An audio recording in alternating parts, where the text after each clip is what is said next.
എല്ലാവർക്കും നമസ്കാരം. ജയ് ശ്രീറാം. വ്യത്യസ്ത ആചാരങ്ങളും അനുഷ്ഠാനങ്ങളും പിന്തുടരുന്ന രാജ്യത്തുടനീളമുള്ള ഹിന്ദുക്കൾക്ക് ഏറ്റവും ആദരണീയവും ആകർഷണീയവുമായ രൂപമാണ് രാമൻ. കേരളത്തിൽ നിന്ന് അയോധ്യയിലേക്ക് ആദ്യമായി പോകുന്ന തീർത്ഥയാത്രയിൽ പങ്കെടുക്കുവാൻ അവസരം നൽകിയ നരേന്ദ്രമോദിക്കും ഇന്ത്യൻ റെയിൽവേക്കും 1000 അഭിനന്ദനങ്ങൾ.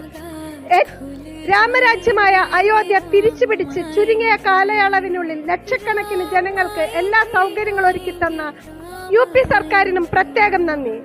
കേരളത്തിൽ നിന്ന് അയോധ്യയിൽ എത്തിയതിനു ശേഷം ഇലക്ട്രിക് ബസ്സുകളിൽ സൗജന്യമായി ടെന്റ് സിറ്റിയിലെ പഞ്ചവടി അതിഥിഗൃഹത്തിലെത്തിച്ചു.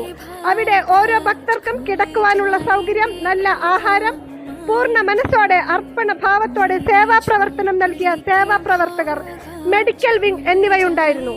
ഈ സൗകര്യങ്ങൾ ഒരുക്കി തന്ന എല്ലാ സേവകർക്കും പ്രത്യേകം നന്ദി രേഖപ്പെടുത്തുന്നു. ലക്ഷക്കണക്കിന് ഭക്തരാണ് രാമദർശനത്തിന് വേണ്ടി